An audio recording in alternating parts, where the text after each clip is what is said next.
नमस्कार, आप सब देख रहे हैं ग्रैंड न्यूज और मैं हूं आपके साथ अदिति। बढ़ेंगे खबरों की ओर, पर उससे पहले एक नजर आज की हेडलाइंस पे।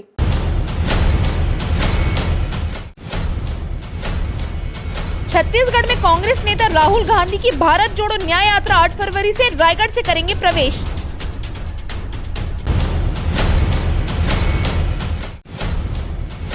सुशासन के दावों का ये हाल, घर घुसकर पुलिस वालों ने अधिवक्ता को पीट डाला, भड़के वकीलों ने घेरा एसपी और आईजी दफ्तर।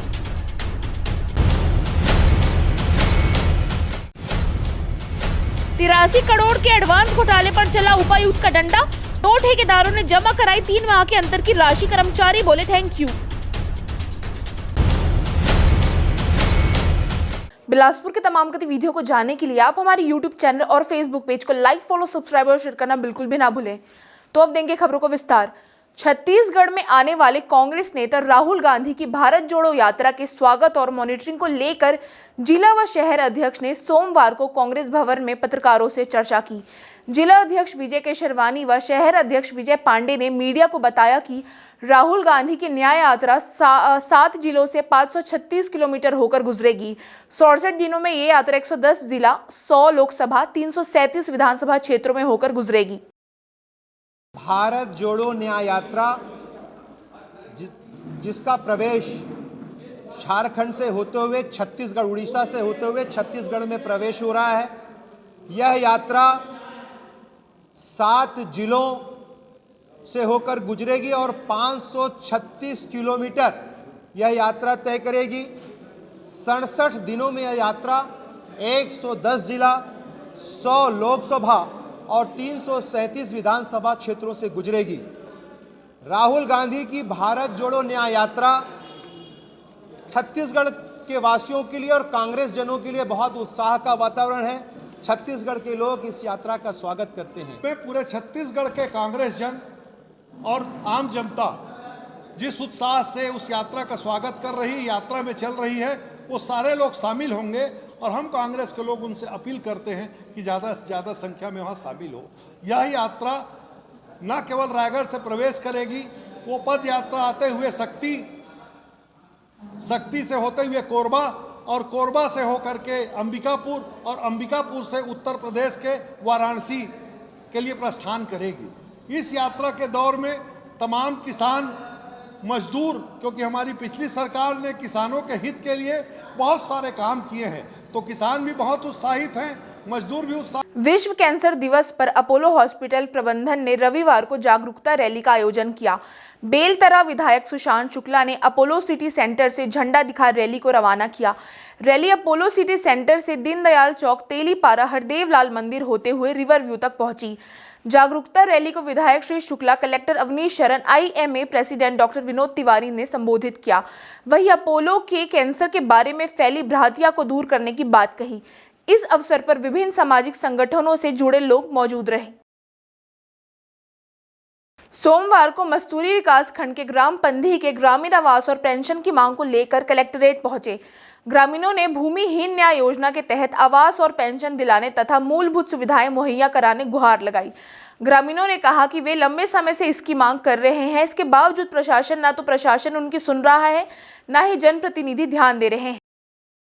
हम पंधी ले आए हैं और हम कहीं शिकायत है, ना हमारे मोहल्ला में पानी जाए, गर्मी के दिन में पानी के तंग होते, ना हमका पेंशन मिले, ना हमका इंदिरा आवास मिले, हमारे सेफ्टी तक ले यहाँ तक ले नहीं बने। अब आज तो सब गाँव में सबकी व्यवस्था होती है, हमारे नहीं व्यवस्था। कब ले नहीं बने हैं इंदिरा आवास मन हो, कब ले नहीं मिला पेंशन है? अब यदि उम्र हो तब ले नहीं बना थे। अब पहले तो नहीं कहत रहे, हमका रोजगार सहायक कर मना कर दे, तुम काम मत आए करो। 2 साल हो गए। तो अभी सरपंच मन का कहते मिले कि नहीं मिले, कुछ बात हो? अब सरपंच है तो कहते मैं नहीं जाना, वो रोजगार सहायक जाना, ऐसे कह देते। तो सरपंच का पकड़ी था तो सरपंच सर कहते तुम सूर्यवंशी समाज के मन हमको वोट नहीं दिया तो हम तुम्हारा सरपंच में वोट करते। हम लोग आवास और भूमिहीन के लिए और पेंशन के लिए आवेदन हम लोग डाल रहे हैं। उसमें का आवेदन सब चीज़ दस्तावेज सही है। 2002 में जनगणना में है, 2011 के जनगणना में सर्वे सूची में नाम है। फिर भी कुछ दस्तावेज कुछ कारण से हम लोग का जो पेंशन जो भूमिहीन है उसको रिजेक्ट कर दे रहे हैं। कौन कर रहा है? 10 साल अब कौन कर, हम लोग अब ग्राम पंचायत में फार्म डालते हैं, अब कौन कर रहे हैं हम लोग हमको मालूम नहीं है। हम हर अब मुवादी होता है सरपंच पंचायत में मुआदी होने के बाद बोलता है कि आवास निकला है या भूमिहीन कुछ भी उसको हम लोग फार्म डालते हैं। उसके बाद हम लोग फार्म डालने के बाद हम लोग को आता ही नहीं। कम से कम 8-10 साल हो गए ऐसी हो रहा है। मुंगेली नाका चौक के पास सेफर स्कूल के स्कूल शिक्षकों ने कलेक्टर को ज्ञापन सौंपकर जल्द सड़क बनाने निवेदन किया है। बच्चे और शिक्षक जहां के हस्ता खाल सड़क को लेकर परेशान हैं, यहां विधानसभा, लोकसभा और नगर निगम चुनाव के लिए मतदान होता है। अफसर भी यहां दौड़ लगा रहे हैं, इसके बाद भी यहां की सड़क जर्जर है। विधानसभा चुनाव के दौरान निर्वाचन आयोग से सड़क बनाने मांग की गई तो लोक निर्माण विभाग ने गिट्टी डलवा दिया, फिर आचार संहिता के नाम पर निर्माण नहीं कराया।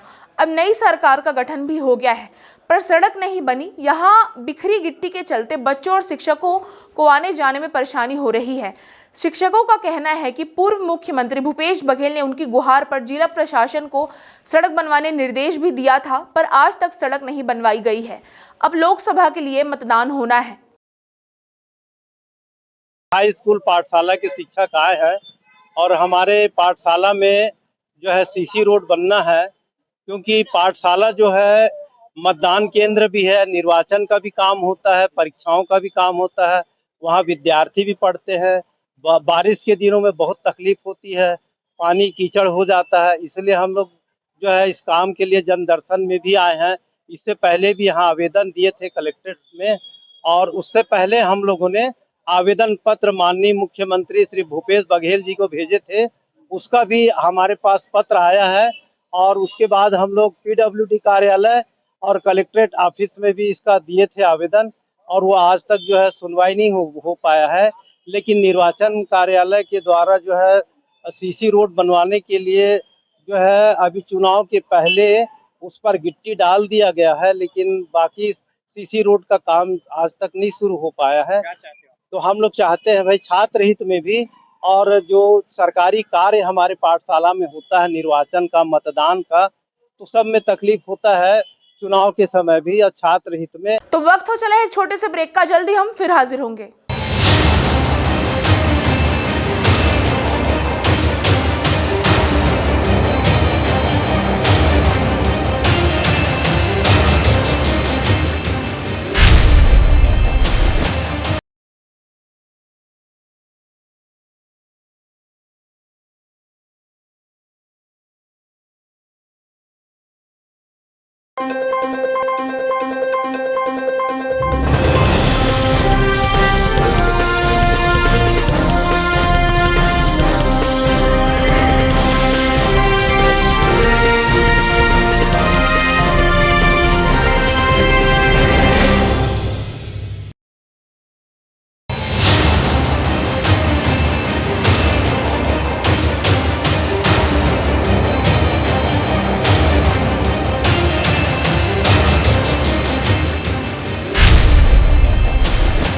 स्वागत है आपका ब्रेक के बाद।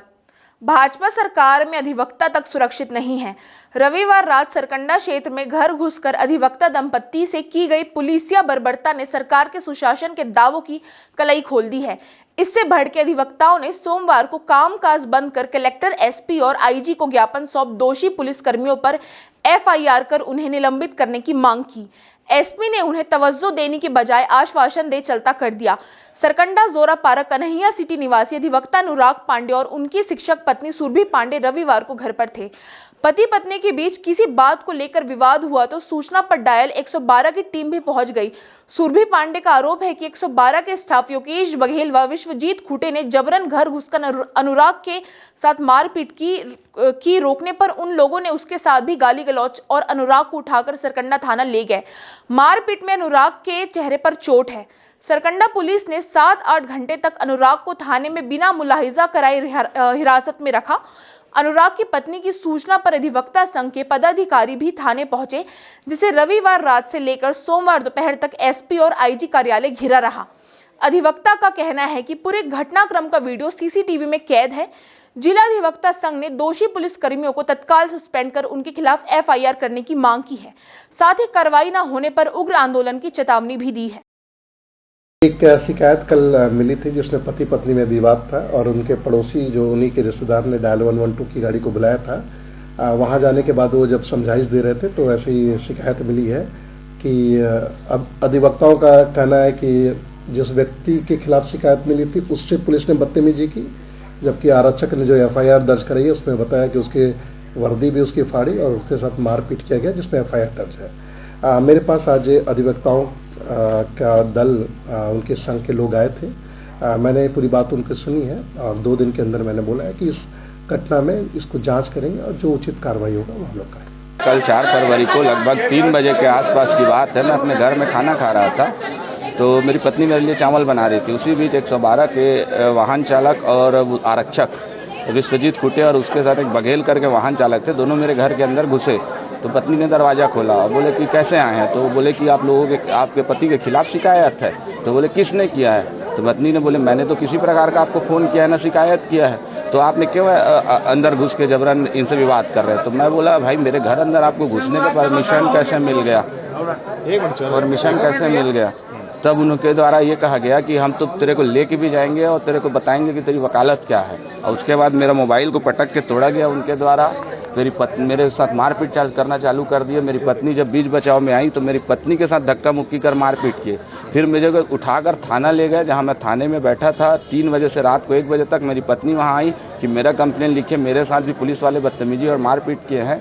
तो मेरी पत्नी को वहां थाने अंदर भी परिचालक के द्वारा अश्लील बात करके गाली दिया गया और उसके बाद हमारा किसी प्रकार का कंप्लेन दर्ज नहीं किया गया। बताइएगा क्या जो पुलिस वाला मारपीट किया आपको, आपके साथ पहले भी कोई किसी प्रकार की कोई बातचीत रही? कभी नहीं, मैं पहली बार मिला उनसे। अभी क्या चाह रहे हैं आप लोग? मैं उसके खिलाफ कड़ी से कड़ी कार्रवाई चाह रहा हूं और मेरे खिलाफ झूठा प्रकरण दर्ज किया है पुलिस वालों द्वारा कि मैंने पुलिस वाले के साथ मारपीट किया हूं। इस प्रकार का मामला दर्ज करके मुझे कल थाने में बिठाया गया और मेरे पास सरकारी काम में बाधा का मेरे ऊपर ऑफेंस लगाया गया है। अरप्पा पार सीपत रोड के विजयपुरम कॉलोनी में सुबह तब अफरा तफरी मच गई जब परिसर में खड़ी आधारशिला विद्या मंदिर स्कूल की 2 बसों में अचानक से आग लग गई।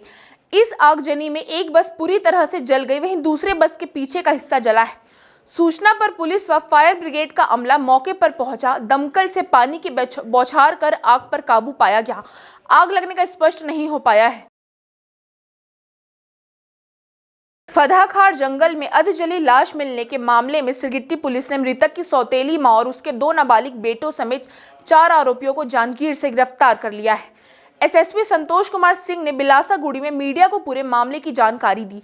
एसएसपी ने बताया कि मृतक की पहचान छुपाने की नीयत से शव को जूट के बोरे में ढक कर जलाने का प्रयास किया गया। मृतक की पहचान 27 वर्षीय रवि साहू के रूप में होने के बाद आसपास के लोगों से पूछताछ में पता चला कि रवि अपनी सौतेली मां और भाइयों से आए दिन विवाद होता था। इसी विवाद में रवि ने गत 31 जनवरी की सुबह घर में आग लगा दी।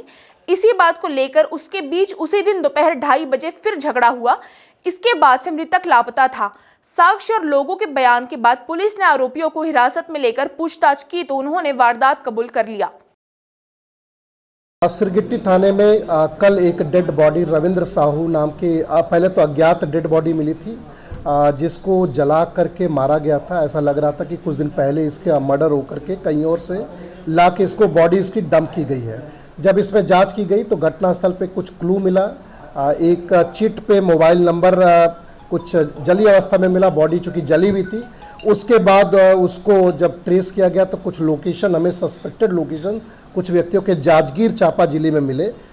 जब वहां टीम पहुंची तो उन्होंने कुछ संदेहियों को उठाया। अंततः मामला ये निकला कि प्रॉपर्टी विवाद को लेकर के महिला ने अपने 2 बेटों के साथ मिलके, साथ साथ ड्राइवर के साथ मिल करके ये रविंद्र यादव जो उसका सौतेला बेटा था उसका मर्डर कर दिया।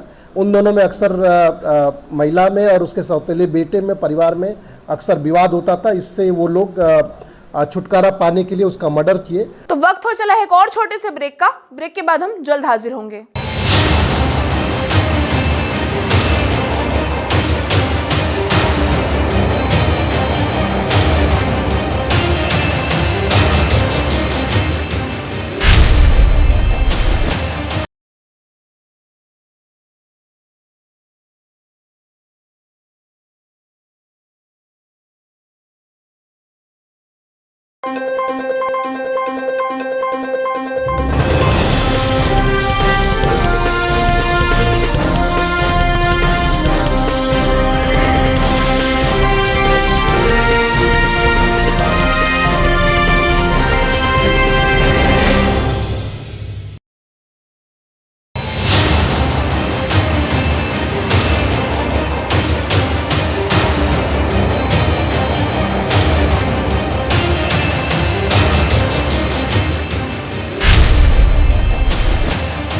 स्वागत है आपका ब्रेक के बाद।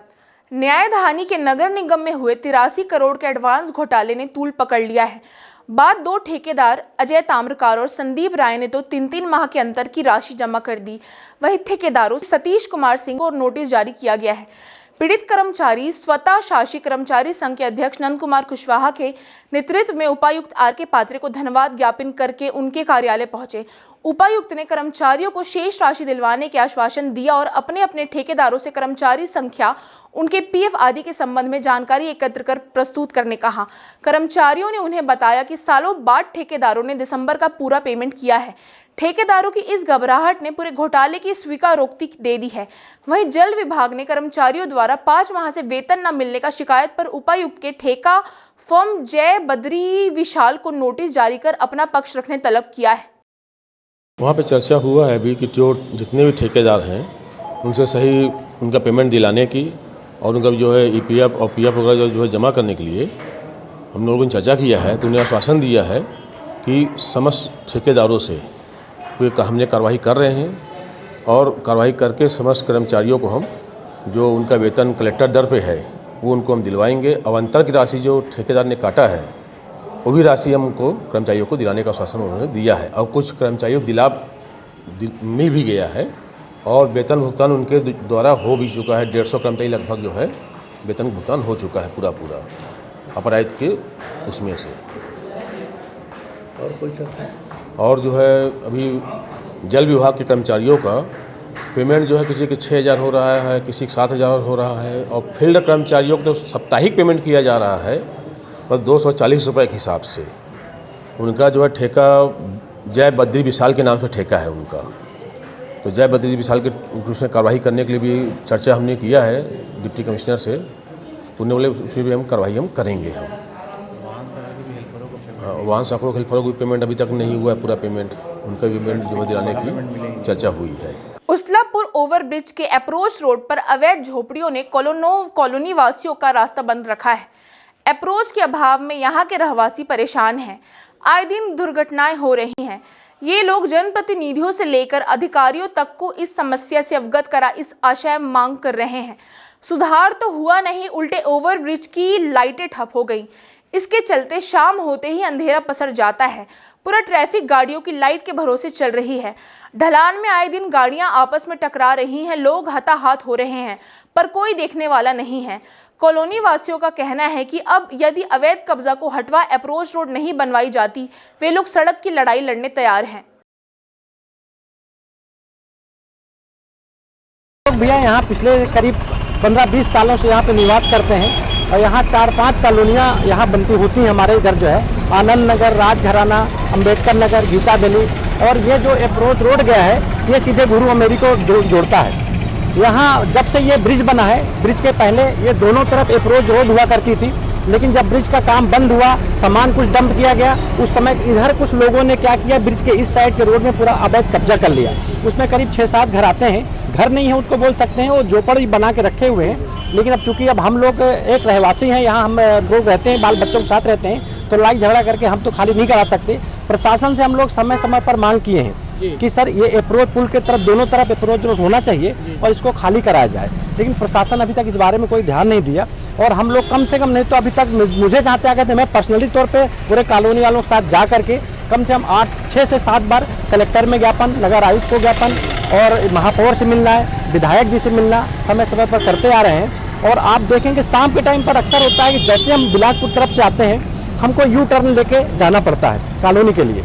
यू टर्न होने के चक्कर में गाड़ियां सब ढलान पे रहती हैं, इधर से गाड़ियां फास्ट में आती हैं, जो है तेज रफ्तार में आती हैं और हर महीने आप देखेंगे 2-4 एक्सीडेंट यहाँ होना बिल्कुल, किसी से पूछेंगे यहाँ पे 2-4 एक्सीडेंट हमेशा होते रहते हैं। अंबेडकर निवासी और आनंद नगर निवासी इन सभी को मुड़ना पड़ता है, पुल के यू आकार से मुड़ना पड़ता है। जो दोनों ओर से आने वाली गाड़ियाँ इतनी खतरनाक है कि हर साल 3-4-5 एक्सीडेंट और 1-2 मृत्यु होता ही रहता है। और हजारों बच्चे 3 स्कूल होने के कारण आना जाना करते हैं। हमारे बच्चे कब वापस आएंगे कि नहीं, इसका भी कोई गारंटी नहीं रहता है। और रोड के दोनों ओर इतना धूल परत जमा हुआ है, उसमें स्लिप होके एक्सीडेंट अलग हो रहा है। ये ओवर ब्रिज में जो स्ट्रीट लाइट है वो जलते ही नहीं है। पुल है और 4000 लगभग बच्चे हैं यहाँ पे। आए दिन बच्चों को दुर्घटनाओं की संभावनाएं हमेशा रहती हैं। और यहाँ पे शाम के टाइम ये भी देख रहे हैं अपने राइट साइड में, यहाँ ठेले लगते हैं, गुपचुप के ठेले लगते हैं, कुछ बिल्डर्स हैं उनके गाड़ियाँ लगी रहती हैं। इन लोगों के वजह से टर्न लेने में भी समस्या रहती है, रॉन्ग टर्न हम लोग लेते हैं। और इस टर्न की वजह से अभी 4 रोज़ पहले एक बुजुर्ग थे, उनका एक्सीडेंट हुआ था। एक हमारी कॉलोनी के यंग व्यक्ति थे, उनका देहांत हो गया है। अब इन समस्याओं को लेकर के हम लोगों ने कई बार कलेक्टर महोदय के यहाँ गया, पूर्व विधायक जी को यहाँ पे गया। महिलाओं को आर्थिक स्वावलंबना के तहत महतारी वंदन योजना के आवेदन की प्रक्रिया सोमवार से शुरू हो गई। इस योजना के तहत महिलाओं को हर माह 1000 की वित्तीय सहायता प्रदान की जाएगी।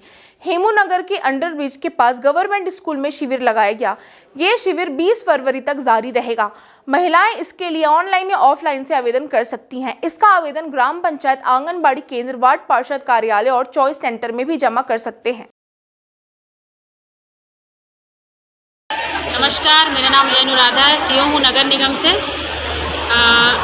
ये महतारी वंदना योजना के तहत हम फॉर्म फिलअप करवा रहे हैं महिलाओं से, और काफ़ी अच्छी योजना है और इसका लाभ हर एक महिलाओं तक पहुंचना चाहिए। और इसके जो डॉक्यूमेंट लगेंगे आपको मैं विस्तार से बता दे रही हूँ ताकि लोगों तक अच्छे से इसकी जानकारी चले जाए। इसमें पहले तो आपका आधार कार्ड लगेगा, पैन कार्ड लगेगा, राशन कार्ड लगेगा, निवास प्रमाण पत्र लगेगा, विवाह प्रमाण पत्र लगेगा।